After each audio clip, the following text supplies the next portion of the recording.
Assalamualaikum warahmatullahi wabarakatuh. Om Swastiastu, Namo Buddhaya, Salam Kebajikan.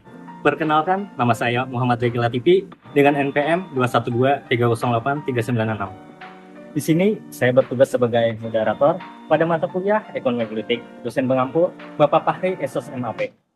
Di sini kami akan mempresentasikan materi kami hari ini dengan tema kapitalisme dan neoliberalisme dalam politik ekonomi.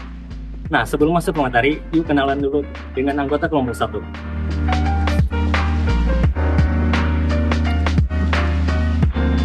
Nama saya Muhammad Hafiz Muslim, NPM 212307989. Perkenalkan, nama saya Lisdayanti dengan nomor NPM 212307980.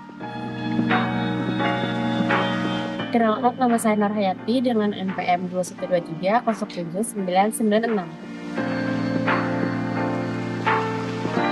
Perkenalkan, nama saya Juliati, nomor NPM 212307979. Perkenalkan, nama saya Muhammad Aldi dengan NPM 212307987. Perkenalkan, nama saya Linda dengan NPM 212307963. Perkenalkan, nama saya Nurul Hatijah, NPM 212308001. Perkenalkan, nama saya Rismawati dengan NPM 212308009.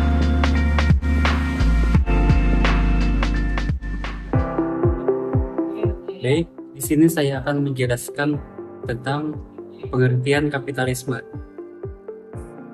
Kapitalisme adalah sistem ekonomi di mana kepemilikan alat produksi berada di tangan individu atau perusahaan swasta dengan tujuan utama mencari keuntungan. Dalam kapitalisme, pasar dan harga dipengaruhi oleh permintaan dan penawaran.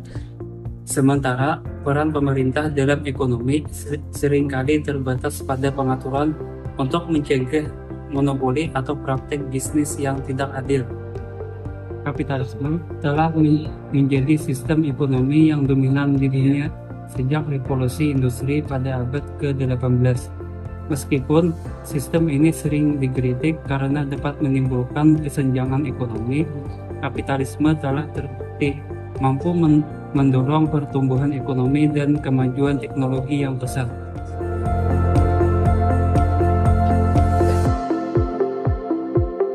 Artian neoliberalisme. Neoliberalisme adalah pendekatan ekonomi dan politik yang menekankan pada liberalisasi pasar, privatisasi, dan deregulasi, dan pengurangan intervensi pemerintah dalam ekonomi. Tujuannya adalah untuk mendorong efisiensi dan pertumbuhan ekonomi dengan memberikan kebebasan kepada sektor swasta dalam kegiatan ekonomi.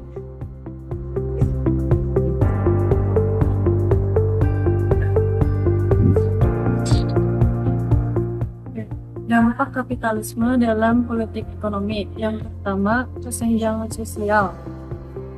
Kapitalisme cenderung menciptakan kesenjangan ekonomi karena keuntungan lebih terkonsentrasi pada segelintir individu atau perusahaan.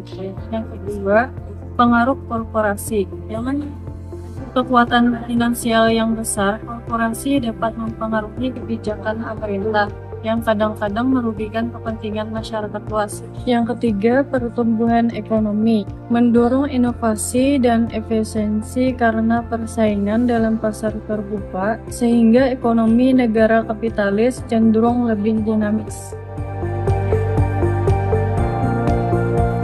Dampak neoliberalisme dalam politik. Yang pertama, privatisasi layanan publik. Layanan publik seperti kesehatan, pendidikan, dan infrastruktur sering diserahkan ke sektor swasta yang bisa menaikkan biaya bagi masyarakat. Yang kedua, ketimbangan sosial. Neoliberalisme sering dianggap meningkatkan ketimbangan karena mengutamakan keuntungan yang dapat memperlebar jurang antara kaya dan miskin. Yang ketiga, pengurangan peran pemerintah. Pemerintah mengurangi intervensi dalam ekonomi, yang bisa menyebabkan layanan publik kurang memadai jika tidak diimbangi dengan sistem pengawasan yang kuat. Yang keempat, munculnya oligarki.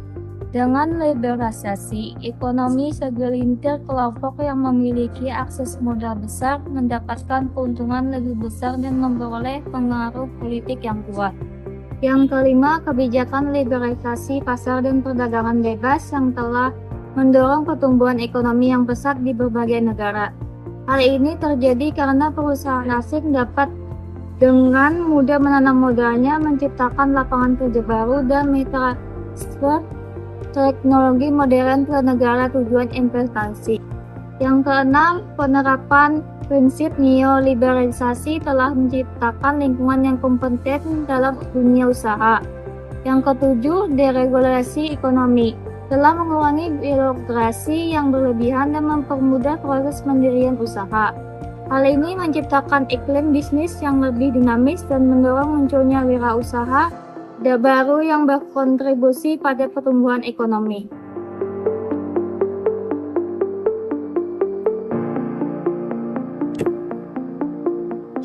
Adapun kelebihan kapitalisme dalam ekonomi politik di Indonesia.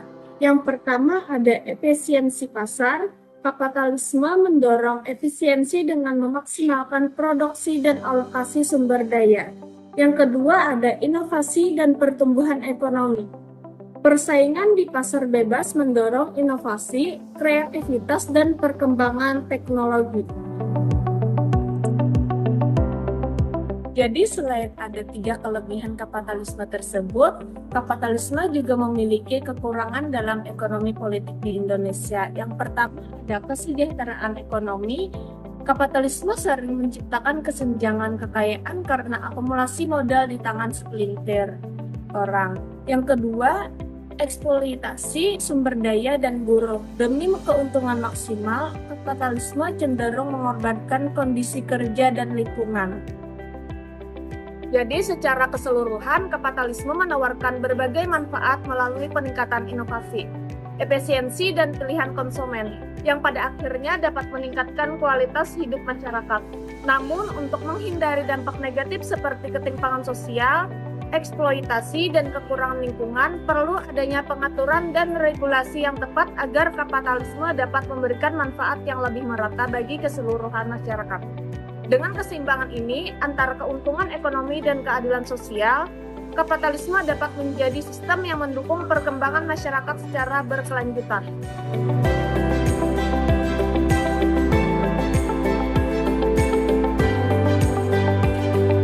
Kelebihan dan kekurangan neoliberalisme.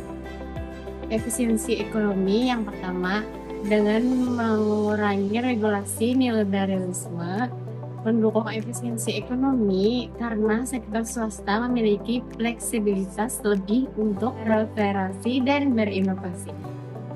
Yang kedua, mendorong investasi asing.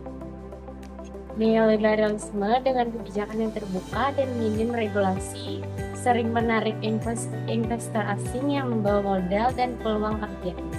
Yang ketiga, pertumbuhan ekonomi. Kebijakan neoliberalisme dapat meningkatkan pertumbuhan ekonomi dengan mendorong perdagangan bebas dan investasi swasta. Yang keempat, ada menyederhanakan birokrasi, yaitu pengurangan peran pemerintah dapat mengurangi birokrasi sehingga mempercepat pengambilan keputusan dalam bisnis dan investasi. Untuk kekurangan neoliberalisme, yang pertama ada kesenjangan ekonomi dan sosial, yaitu neoliberalisme sering memperlebar kesenjangan antara kaya dan miskin karena keuntungan lebih banyak mengalir ke kelompok di ekonomi. Yang kedua, ada pengabaian layanan publik. Privatisasi layanan publik bisa menyebabkan layanan yang penting menjadi tidak terjangkau bagi masyarakat miskin.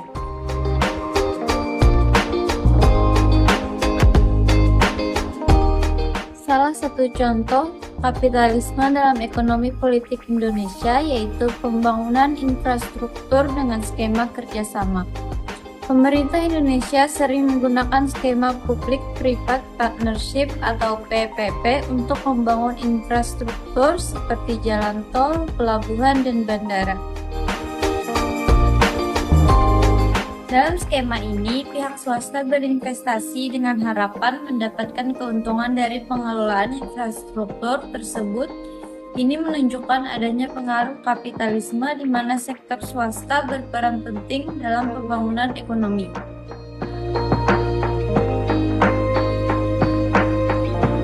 Contoh neoliberalisme dalam ekonomi politik di Indonesia.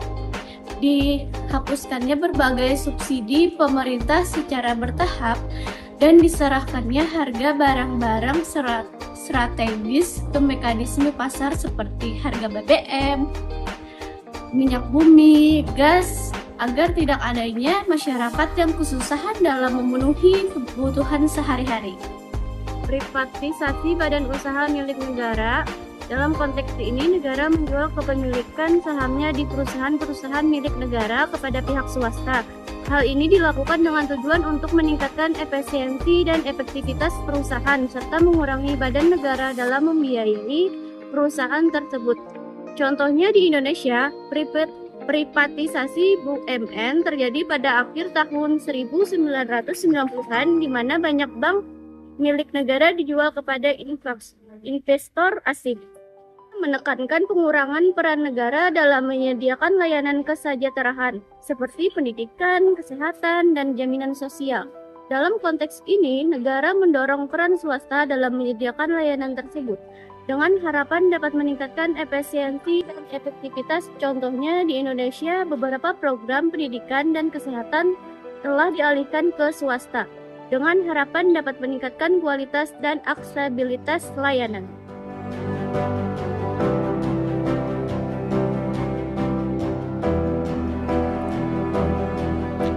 Baik, di sini saya akan membacakan kesimpulan dari materi kami.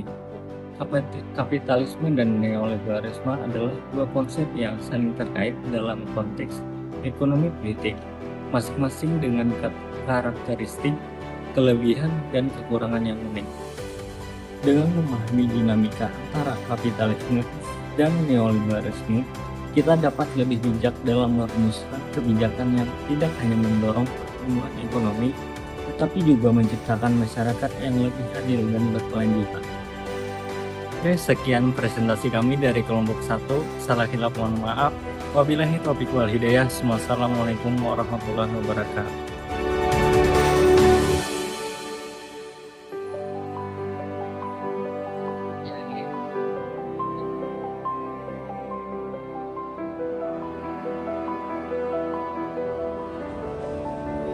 Maaf.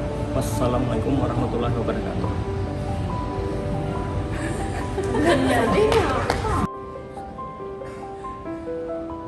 Itunya aja yang dipindah. 1. Mengucapkan Ketahuan banget kayaknya. bahasa. Ketahuan banget apa di mana? Sama-sama. Berpartisipasi dan Disuruh dulu kan? Salah satu contoh aku typo.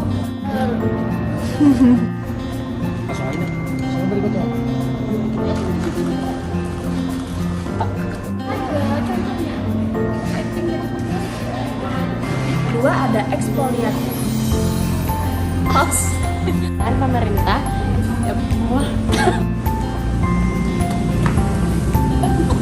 Neoliberalisme dan kapitalisme. Oke, di sini saya bertugas sebagai moderator pada masalah.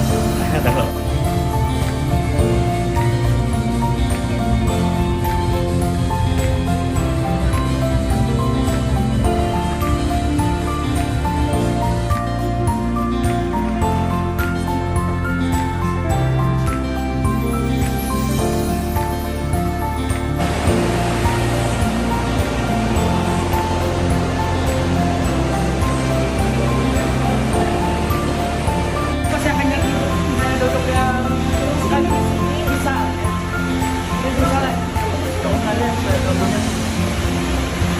Tentang